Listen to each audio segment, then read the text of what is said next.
Okay, so in today's lesson, we're going to look at iteration over strings. And so we're going to use the same concept like we used in our previous lesson, the for loops. If you haven't watched the previous lesson, you can check my previous video. Okay, so today we're going to focus on strings. Let's say I have a string that is called introduction. So I'm going to introduce myself. So I'm going to say, hi, my name is Sadson. And so I want to iterate over this string. So I'll use a for loop. So I can say let's say for characters in this introduction, this is the name of the string. I want to print the character. So it's going to iterate through and then it's going to print, whatever you have, including the spaces. And so I can use this to create a program that can count the number of characters in a given string. So what I can do is, for me to make such a program, of course I need to have a string. That's number one. Number two, I need to have a counter. So this is a variable where I'm going to store the number of counted letters. So let's say I want to initialize it with a value of 0, so that it increments. So it's going to start from 0, and then each time it encounters a given letter, it's going to increase. And so instead of printing here, now I'm going to create a condition first. I'm going to say if the character is equal to a given character. So let's say we want to check out the number of eyes. So what do we want to do? We want to increment the counter.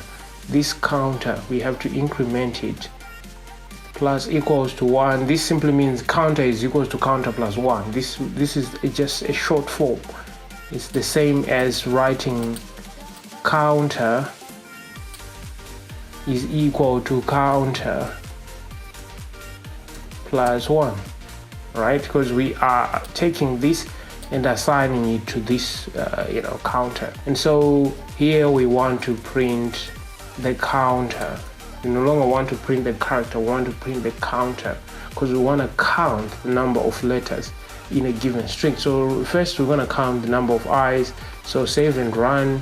Let me see, there must be some kind of error. Let me see what it is.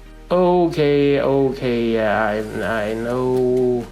So it's supposed to be double equal sign here for equals. Okay, this is assignment when it's 1, but when it's double it means equal. So now I can save and run. You see down here, say there are 2 eyes. If I change to S and save and run, you see there's 3. So 1, 2, 3, N. You can save and run. You see there are 2. H, so you can change and play around with your program. But this is how you do it. This is how you achieve, counting the number of given characters in a string.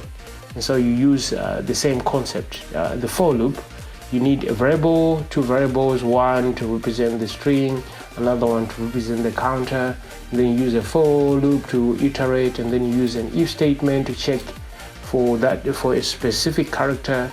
And then you can increment your counter, and then you can print it eventually.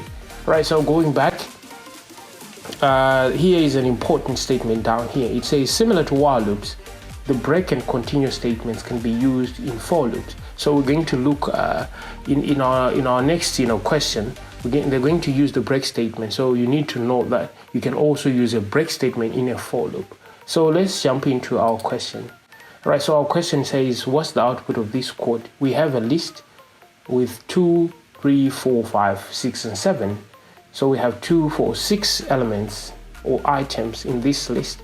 So now we're going to iterate through this list. So for x in list, if x modulo 2 gives us the remainder of a division. So let's say I'm dividing 2 divided by 2, the remainder is going to be 0.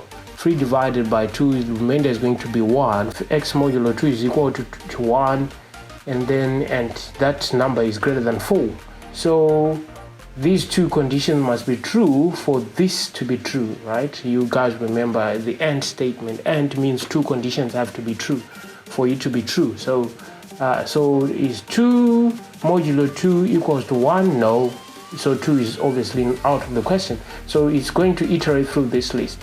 Is 3 modulo 2 equal to 1? Yeah, it's equal to 1. So 1 is equal to 1, yes. But is 3 greater than 4? No. So it's not going to, to execute these lines, because one of these conditions is not true.